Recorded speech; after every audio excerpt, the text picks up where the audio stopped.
Hi, everyone. Welcome to our One World Energy Encounter with the Zohar. Today, we're going to be on the portion of Shmini. That's this week's portion. And in our edition of the Zohar, it's volume 14. And we're going to be at verse 56. Let's begin by inviting in the Kabbalistic lineage of the Rav and Karen and Michael, Rabbi Shlag, Rabbi Brandwein, the Ariya Kodesh, the Ramchal, Rabbi Tarfon, Rabbi Ramazulai, Rabbi Menachem Mendel of Vitebsk, Rabbi Kolon, Mishapir, Pia Setzna, the Baal Shem Tov, Rab Shurban Bar Chai and all the students, Rab Mordechai of Chernobyl, Monsol with Yosef and Tzadik in Shem. Today is actually the 27th day of Nisan of Aries, so we have a new moon coming up in a few days. And also it's the 12th day of the Omer. And so we have that going for us also. As we connect to these verses, let's turn our consciousness to connecting to the upper realm, the realm of fulfillment, the Garden of Eden, the flawless universe, and channeling energy of, let's start off with channeling energy of healing for everyone we know who needs healing. You know, someone just send them, just imagine sending them energy of healing. Minda bat Chaya, Moshe ben Chana, Albert ben Imelda, Imelda bat Carmen, Ariela bat Rivka Tova, Shendel Dvor bat Chaya Chana, Levi ben Bluma, Sarat Malka, Yitzchak ben Rivka, Mosbat Margie, Chana bat Rivka, Yudit Masanavan bat Aviva, Ganesa bat Rachel Dina, Surpel bat Yita Reza, Roxana bat Loretta, Carol bat Susan, Aviva bat Naina.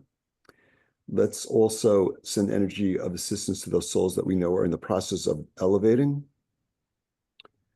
And let's also connect to the energy of Ahavat Chinam, unconditional love, treating everyone in the world with human decency, ending the wars in our world, the conflicts everywhere, protection for those innocents that are in harm's way, the safe release of all the hostages being held by Hamas, protection from evil eye and evil speech, and removal of negativity and chaos from our world. Okay. So the thing about Shmini, this week's portion, is actually the number 8.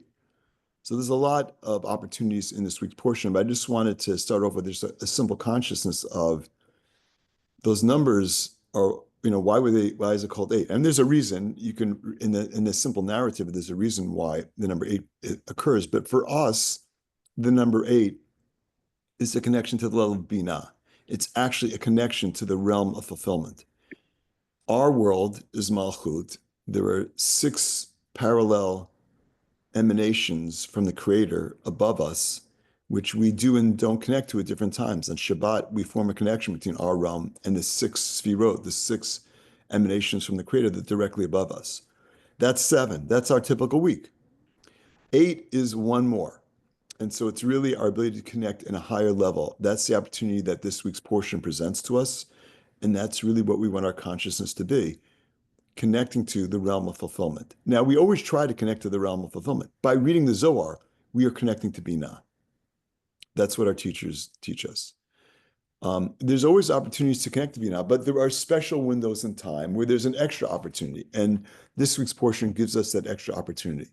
So it's a great opportunity for us to think about the areas in our life where we have lack, where we have conflict, where we have specific physical and spiritual sustenance needs, and to think about channeling that fulfillment, to think about living with that fulfillment. And I know what you're thinking, is what I always think, well, how do I live with the fulfillment when I know I don't have it?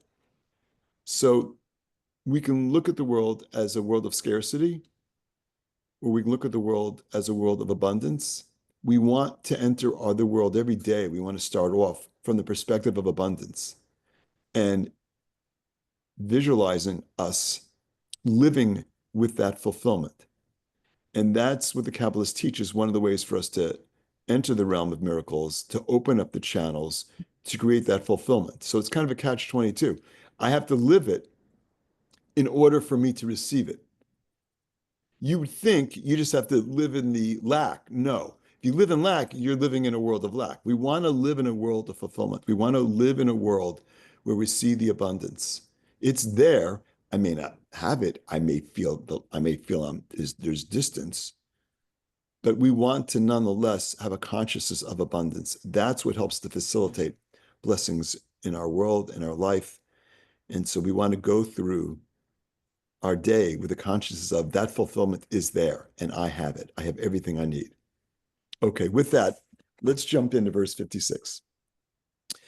Rabbi Elazar patach v'yikach Aaron et Elisheva bat Aminadav achot Nachshon lo lisha v'yikach Aaron kola kamad itzterich kola kagavna dileela tachazei ruya haita bat sheva leDavid miyomad itberei alma ruya haita Elisheva leAaron miyomad itberei alma.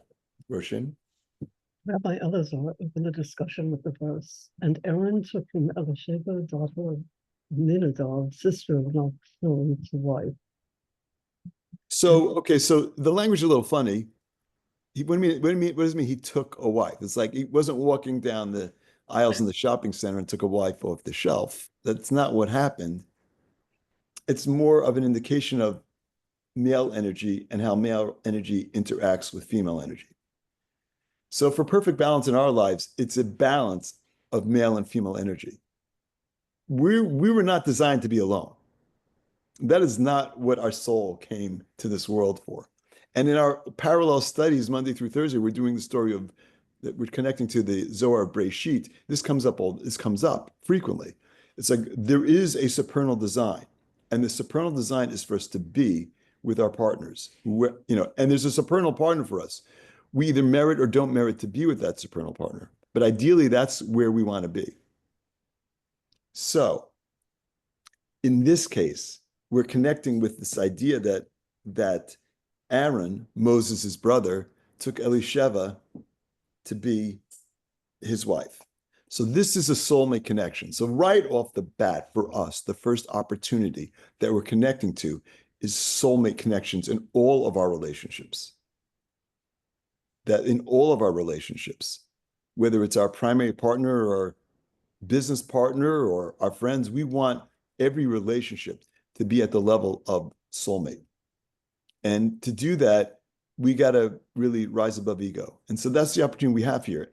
Both Aaron and Elisheva were very, very elevated souls. So by connecting to them in this portion, we also are elevating our souls and connecting to the unique supernal union that they had. And the cat in the background is agreeing with me. Okay, so now the other thing that's important is this right off the bat is like, it says Elisheva, daughter of Aminadab. So Aminadab was Elisheva's father. And then it goes on, sister of Nachshon. Well, since when do we say who the brother was?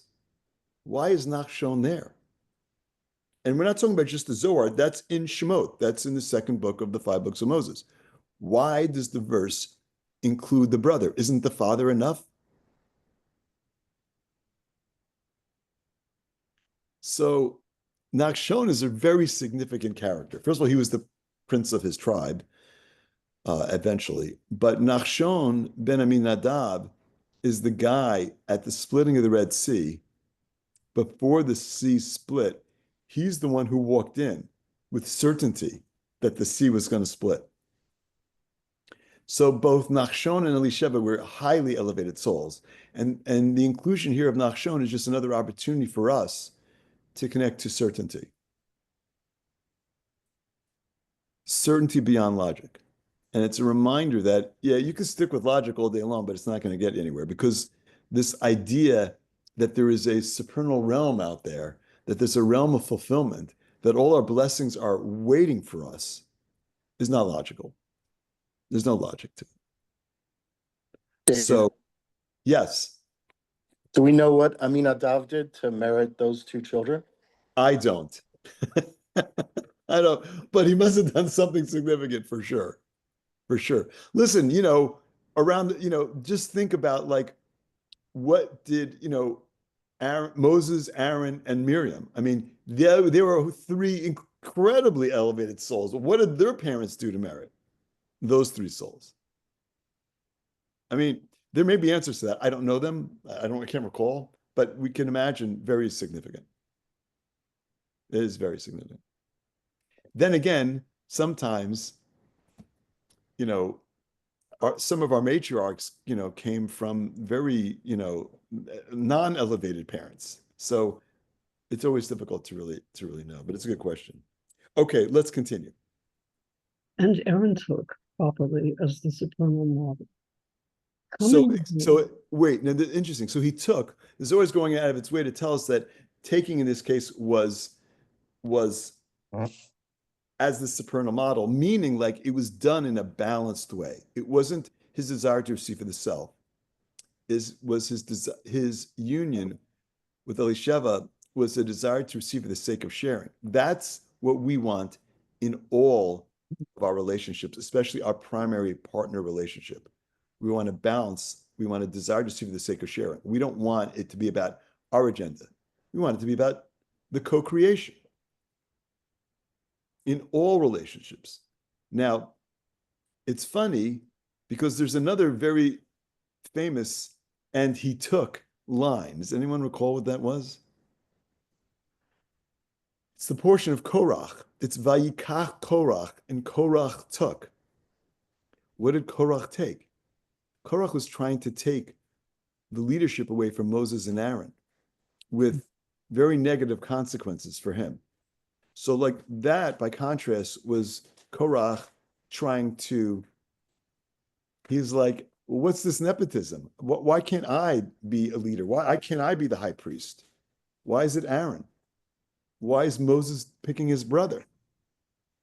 And that had very, very negative consequences. Basically, the earth opened up and swallowed up him and his followers. But understand that, there's different types of taking. It can be vayikach in the context of a desire to receive for the self, and it can be a vayikach, a taking from the perspective of a desire to receive for the sake of sharing, where it's a co-creation, where it's like we are trying to create something. In this case, it's a much more pure, much more supernal taking. And we have, for us, again, an important distinction in terms of how we go about our life and the things that we desire. We always want to be coming from the perspective of a desire to receive for the sake of sharing, which is, again, one of the ways in which we connect to abundance. When it's desire to receive for the self, it's limited, it's scarcity. It's like, I have to take it for myself, otherwise I'm going to be left out in the cold. No such thing. That's an illusion. When we are channeling, when we're receiving, when we're taking for the sake of sharing, it's unlimited. We're connecting to the realm of abundance, the unlimited realm. So again, a great opportunity for us to connect and be reminded of where we want our consciousness in all the things that we do. We want it aligned with where our soul is, and our soul is aligned with desire to receive for the sake of sharing. Dave, what did Korach do again because he had to do something that he thought he was worthy. And before he was swallowed up by the earth and it didn't work out, there had to be some reason why he gets all this mention and why he thought that he was I don't remember. Do you? Yeah, there's a teaching that his wife put him up to it, which is an interesting contrast with what's going on between Aaron and Elisheva also. Like it was being motivated. It was like, you can imagine. Why are they getting all the attention? Why are they leading? You could look at the story of Moses and Aaron and say Moses picked his brother. You could look at it in a literal sense. He did pick his brother. Nepotism. Yeah, it's just nepotism. And that's what, to a certain degree, Korach was like, he brought up a bunch of questions. There was like 3 questions that he brought up. He was challenging Moses on things. I'm glad you asked this because it's actually such an amazing point, because one of it was like shatnez or something. It was like, there was shatnez, but there's also a thing like, what do you need a mezuzah on a house if you have the books of the Torah inside? What do you need a mezuzah on the door? That was one. Right. So, but okay, so there's that. But to take a step back, you could look at the story in a literal sense and like say, Moses was making all these decisions. Moses was not making these decisions. The Creator was guiding them. They had no ego in the process. We've been taught that Moses was, among his unique features, half man, half angel, that also he has this idea that he was the most humble person to ever walk the face of the earth. So it was never about him. It was always about him channeling messages, him speaking face to face with the Creator. Unlike any other prophet, the greatest prophet that ever lived, he was able to have a face-to-face conversation with the creator. So, he wasn't making these decisions. He was trying to figure out, what is the creator telling us? What is the direction we need to take things in? It wasn't him. Yeah. Yeah, I watched that thing that what's her name posted. I heard it in the car, so thank you. I forgot who it was, but the Rav talking about Zulat. Did you watch it with I him didn't, I and didn't see it. oh, so with him and Rev Brandwine, that it's absolutely worth watching. Really? He basically was learning with him every night, and at a certain point, 3 days before he died on Pesach, I think it was, he went to Yeah. learn with him at night, and Rev Brandwine was crying and sent him away because his family was jealous of the relationship. And so Rev Brandwine caved and sent him away. And then I guess 3 days later he passed. Yeah. But he was crying on the Rav on the thing. But he talks about this concept of Zulat, that their relationship was it was very interesting, but it was negating the ego on both sides completely. So that's part of the challenge that we have, is distinguishing between my desire to receive for the self, what my body consciousness, what my body consciousness is telling me, how I need to conduct myself. You better take care of yourself. No one's going to take care of you. That we're not the source of our fulfillment. It looks that way in this illusion that we are navigating. It looks like we respond. Everything that happens, it's just based on decisions that we make. Well, It's not. I think it's also for me so interesting to realize that sometimes the people that we end up with in life, in relationships, especially like for me after my parents are gone, and the people that we are left with in relationship, it like brings up this tremendous, you know, potential for negative as well at the same time. You know what I'm saying? When you're walking through this newer path of family, there's this complete like astronomical yin yang of the relationship for Well, me. the And dynamic, when yes, the dynamic Mhm. shifts big time. and Absolutely. it becomes so huge for when it wasn't necessarily Right. before because of those Right. dynamics, which I Right. find very interesting. It is interesting. And again, like at the same time, we're challenged to kind of keep our consciousness in the most positive place Right. possible. And that was gonna be my point. I mean, that's the whole thing, is that we are challenged to keep our consciousness there, but that is Satan, right? Like at work. That That's is correct. Satan at work. That's absolutely. It's like hitting us at our weakest moments. Yep. Absolutely. And again, it's the default setting is body consciousness, the Satan. That's the default. Like we have to work to keep our consciousness in a higher place. We have to work to keep our vibrational frequencies higher. It's not Not just work, it's overtime. We have to work so. overtime. Well put. In our Okay. sleep, in our sleep. Right, in our sleep, right? That too. Okay, let's continue. Oh, wait a second. Where's Roshan? Oh, there we go. Roshan. Come and behold, Elisheva, who is Malchut, was destined for Aaron from the day of the creation of the world, and Bathsheba, who is Malchut, was destined for David from the time of the creation of the world. Okay, so this is fascinating. Think about it. These are two soulmate combinations, incredibly significant in terms of the lineage, incredibly significant in terms of their impact on the world.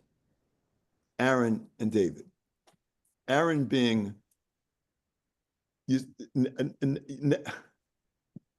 Aaron being the channel for Hod of the Sfirot, the fifth one down. So Hod. So fifth one down, and David being the channel for Malchut. So they're incredibly significant souls. And here we are connecting to them and their soulmates. So the first thing is it's an incredibly powerful connection in this section, again, to the power of soulmates. But it's not even, but beyond that, do you think there was any chance that Aaron wasn't going to end up with Elisheva and David wasn't going to end up with Bathsheba? Was there any, I mean, this was like, it was programmed into the software of reality at creation. Like it was part of the fabric of reality. So there's many takeaways, but one, I think, incredible takeaway is this idea that your path is in front of you. What is destined to happen is going to happen. Can we end up making a decision and changing the trajectory? Yeah, we can, but we should really be very careful about the decisions that we make. And another important reminder that we want to, again, be aligned with our receiving for the sake of sharing, because when you are aligned with the desire to receive for the sake of sharing, you're on that path. Now, anyone remember the story about how David met Bathsheba, his soulmate? Here's the story. Yeah, they went to war, right? He sent the guy to war. Well, wait, back it up a little. What happened was David was hanging out on his balcony. He's the king. He's hanging on his balcony, and he sees someone sunbathing on a lower balcony, Bathsheba. And he sees her, and he's like, oh my God, I need to be with that woman. Her husband was a famous general.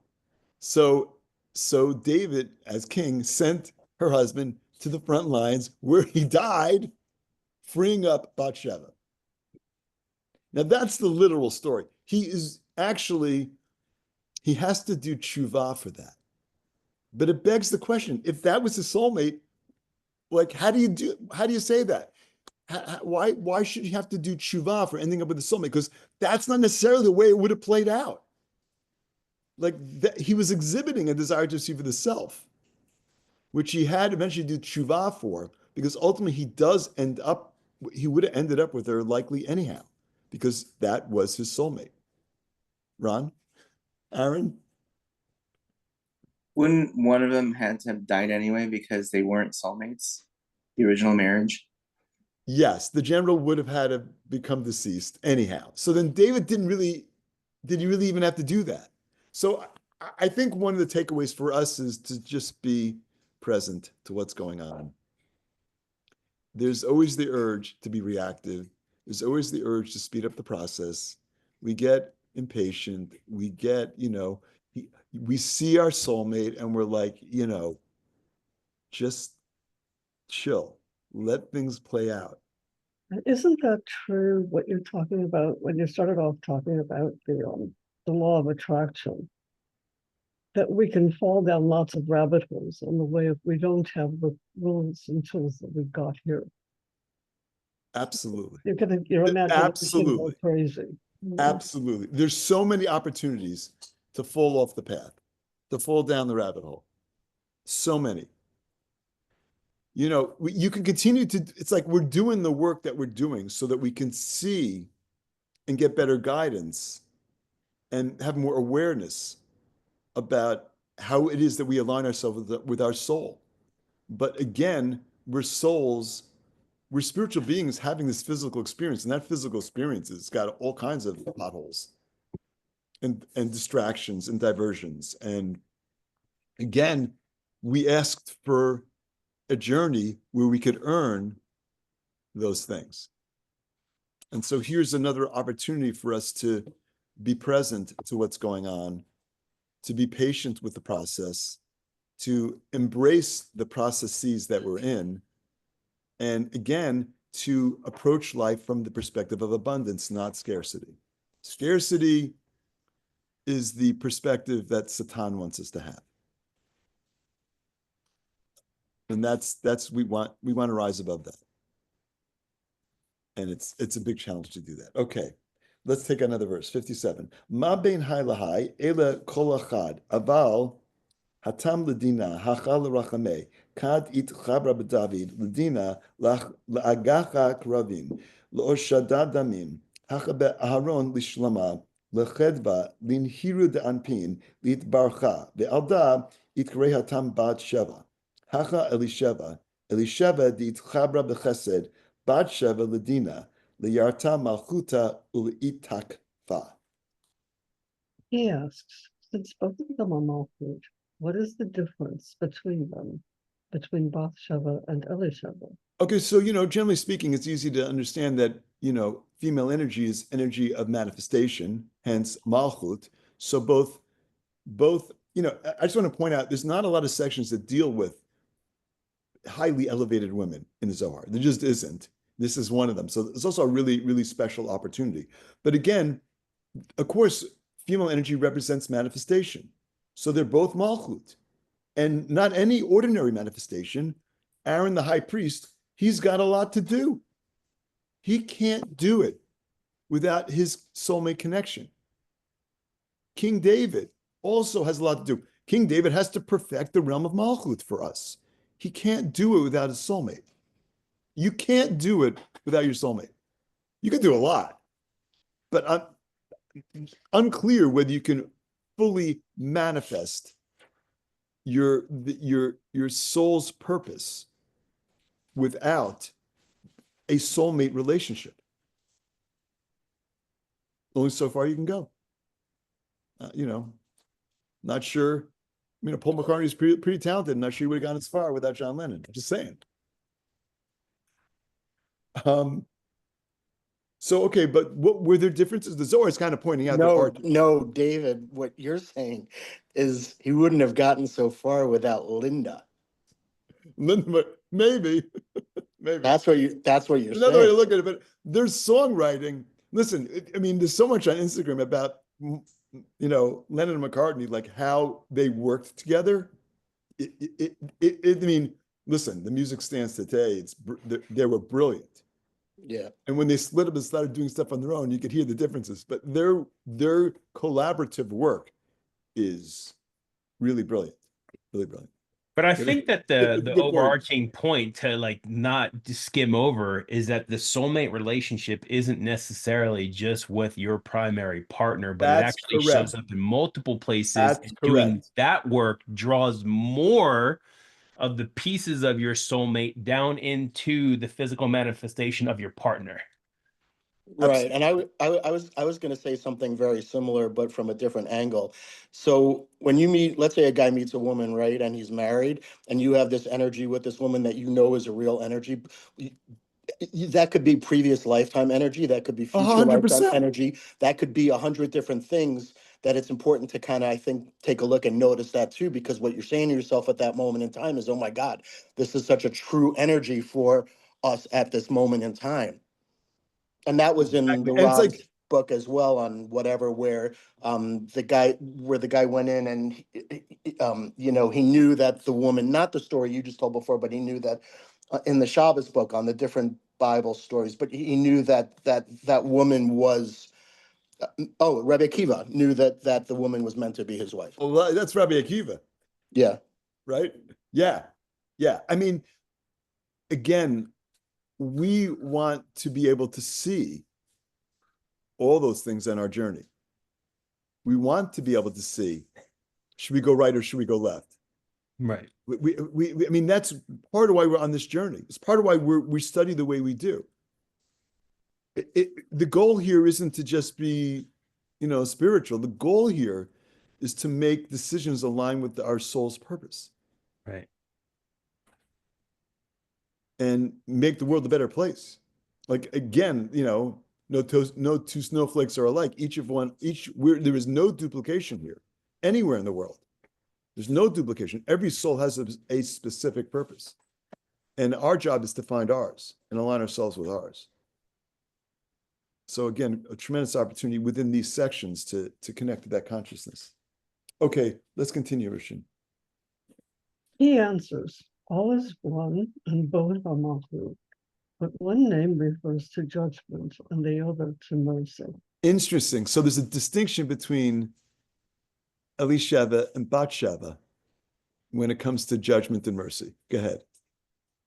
When she was joined with David, it was for the aspect of judgment, to wage war and shed blood. Okay, so what was it about David? By the way, I'm plugging House of David on your favorite, which platform was it? Is I forget right now. It's on Prime. It's on Prime. It's on Prime. Yeah, if you haven't seen it, it's awesome. So what was the thing about David? He wasn't able to build the temple. And the traditional answer for that, it was like he had blood in his hands. He was a warrior. And the temple had to come from a place of mercy, chesed, right column. And David, Hamelach, King David, had too much blood on his hands. And the construct of the temple, there's a whole bunch of rules about the way it had to be constructed. I don't think you couldn't use like weapons in the construction of the temple because the temple itself had to be a vessel of mercy. So hence, David's connection with Bathsheba was really on the side of judgment. That's what his energy was. Let's continue. Urshin? While here with Aaron, it was for peace, joy, gladness, and to be blessed by him. And okay, and so what's the connection? Aaron was he was all about peace. He would chase after peace. Rodev Shalom. I mean, that's what's said about him. He's totally coming from a merciful connection. So his connection with Elisheva is on the side of mercy. And again, as high priest, he becomes the primary character and lineage for the priests that followed in doing their work in the temple. What was the work of the temple? It was removing negativity. It was removing blockages. It was ending wars. It was peace on earth. It was a huge channel for injecting more energy of peace in the world. And so again, as we connect to this particular verse, that's where we want our consciousness to be. We want to be, with the help of Aaron, injecting peace into the world. Okay, let's continue. Russian? Therefore, she is called Bathsheba there, and Elisheva here, because Elisheva was joined with mercy, for she contains the letters Elisheva, and El is mercy. So the Zohar is saying right in her name, El, Kel, that is coming from the side of mercy. So again, coincidence? No, because your name is a reflection of your spiritual DNA. And in this case, the Kel that's part of Elisheva's name is a reflection of her internal energy consciousness of mercy. Let's continue.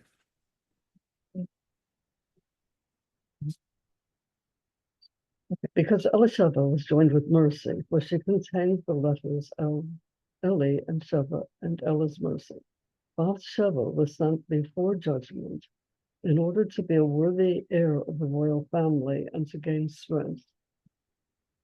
Is this about the royals again? No, it's not about the royals. It's about the lineage that leads to Messiah consciousness. Mashiach ben David, the Messiah, son of David, is the lineage that comes from the union of Melech David, King David, and Bathsheba.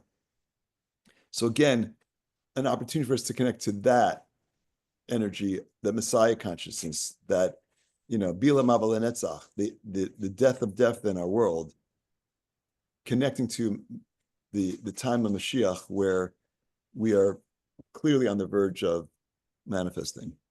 Maybe not so clear to everybody, but clearly we are. Okay, verse 58. Amar Rabbi Shimon. Wait, David, I'm sorry. What's with the sevens? Elisheva and Bathsheba. What's with the seven? What's with seven? So this is the union of Malchut and Zeranpin, the sphira that we occupy of Malchut, and the six sphirot above us of Zeranpin. Like, again, it's like wherever we are local time, if it's past high noon, the energy of Shabbat on Friday past noon is already starting to infuse our realm. We already have the ability to connect to that. So we're already forging, we're on an afternoon trajectory of forging a connection between Malchut and Zeranpin that we don't have the opportunity to do so easily the rest of the week. So they represent this channel of connection between Malchut and Zeranpin. And the seven and the 7 weeks in which we're in. Well, the 7 weeks also, of course. Very good point. We're counting Sphira right now. It's 7 days of 7 weeks, it's 49, and the 50th is Jubilee, it's Binah. So it's like we have to travel those 7 weeks to reach the 50th, which is when literally the heavens open up and there's the revelation that takes place on Mount Sinai. And it's the death of death. It is, we achieved immortality on Mount Sinai. And we had it until the Chet Egel, until the sin of the golden calf. So that, we have that too. But that's where we are. We're marching towards, right now, Mount Sinai, to the great revelation. And we will, on Shavuot, God willing, connect to, if Messiah doesn't come before, we will connect to the energy of immortality on that night. That's the power of the night of Shavuot. That's one of the reasons why we stay up all night and we study. We don't want to miss the opportunity of connecting to immortality. So we resist physicality. Well, what's physicality? Go to sleep. That's what physicality is. Go to sleep for the night. It's like that resistance is us rising above physicality and making a deep soul connection on the night of Shavuot. And the night of Shavuot, that deep soul connection is connecting to immortality. And as we've studied before, the Arizal says if you stay up all night and you're engaged in spiritual study, you're guaranteed to make it to Rosh Hashanah. So, did I hear you just say that we were doing a late night study session? I mean, typically I do them, but because it's holiday, I'm not doing them online. I mean, if I could find someone to do that, if I could find someone to run that for me, it's a possibility. No, but they could come to you and we could meet. Yes, they could all, That's come what I'm to me. I did that for many years. Exactly what I did. I would find someone to host and we'd get people together and study. Yeah, It was great. I'm always open to doing that. Okay. 58, Roshan. Did I read the Aramaic? Not all of it. Okay, I'm going to take it from the top again. I cut you off. I'm sorry. It's okay. Rabbi Shimon. Hi, Tataneinan dichtiv kol hashofar. This is the sound of the shofar, which we're gonna wrap up with. This is a beautiful concept. Shapirhu v'dahu Yaakov istalak b'machshava da'avahan v'nafkuka chada migoy shofar daha shofar apik maya de'esha v'rucha kachada v'itaved minahu kala kach ima ila'a apik lavahan b'kal chad migo machshava istalaku kachada b'chad kol v'hu kol ikre kol hashofar v'dayakov dechalil lavahan kachada v'ikre kol. Roshan? Rabbi Shimon said, what we have learned of the sound of the shofar is well, and that is Yaakov, who occurred in thought, which is Chokhmah, with the fathers, namely included with Chesed, Gevurah, and Tiferet. They all come out of the shofar, which is the secret of Bina, called the supernal Ima. Okay, we're going to run out of time, so I just want to make one final point, which I think is a really beautiful understanding. We're talking about Aaron and Bathsheba, excuse me, and Elisheva, and David and Bathsheba. We're talking about these pure souls connecting together. What's shofar have to do with it? Like, what happened here? Where's the transition? It's like a cold break here. Like, what happened? Because the shofar is what wakens our true soul up on Rosh Hashanah. Well, exactly. The thing about the shofar is like a channel of Chokhmah and Binah, which are never, we talk about, we always have to work to make a connection between Malchut and Zeir Anpin, but Chokhmah and Binah are always connected. They're never not connected. We may not be able to connect to them, but they're always connected. But the shofar is channeling. It's a pure channel. It's a pure channel of light. Can you blow it on any Tuesday? No. There's only specific windows in time when blowing that shofar. Is the sound different though?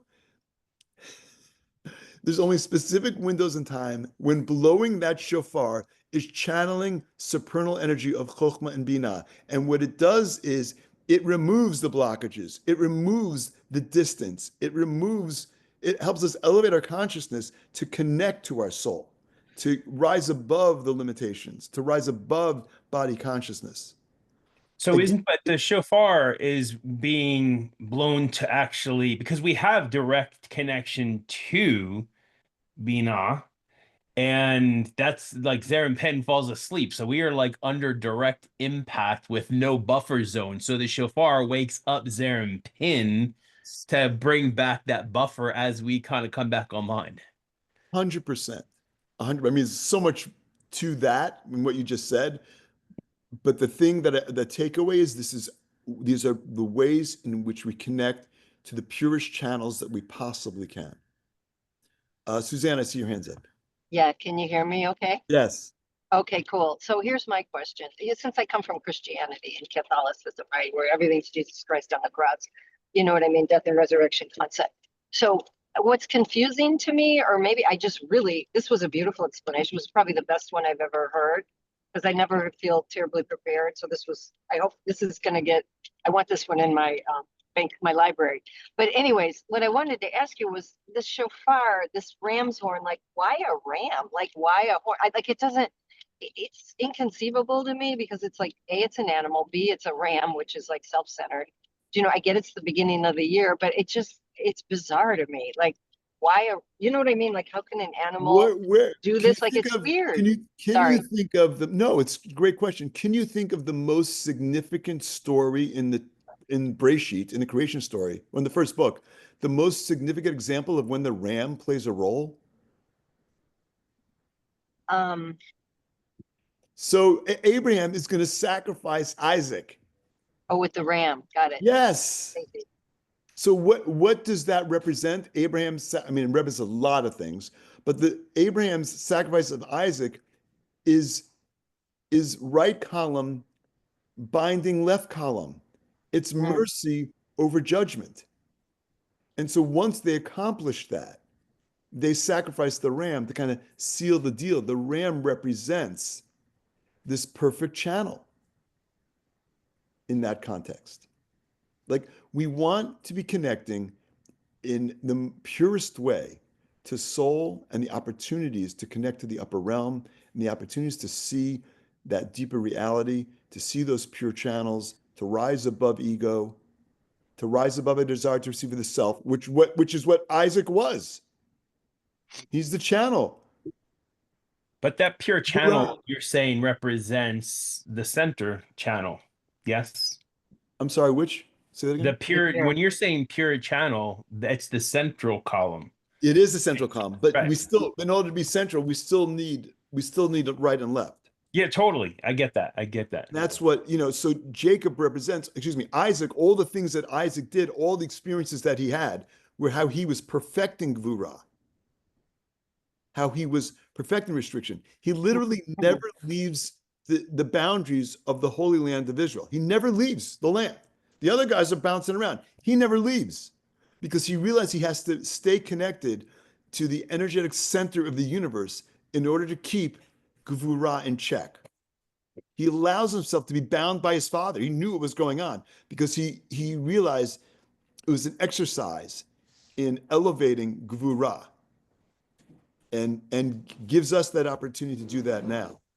So that's part of the significance of the ram's horn. Really, again, it's an opportunity to connect to supernal energies and supernal consciousness that is not readily available. I would add, in this Zohar, we're connecting to it. So our final takeaway is this ability to hear the truth behind the word, first of all, to be able to speak our truth, be able to connect to our souls, to be able to hear the truth behind the words that we hear and see the truth in all things that we encounter. Okay, we're over time, so it was great. Thank you all. Love you all. Shabbat shalom. Shabbat shalom. Shabbat Thank you. shalom. Bye-bye, guys.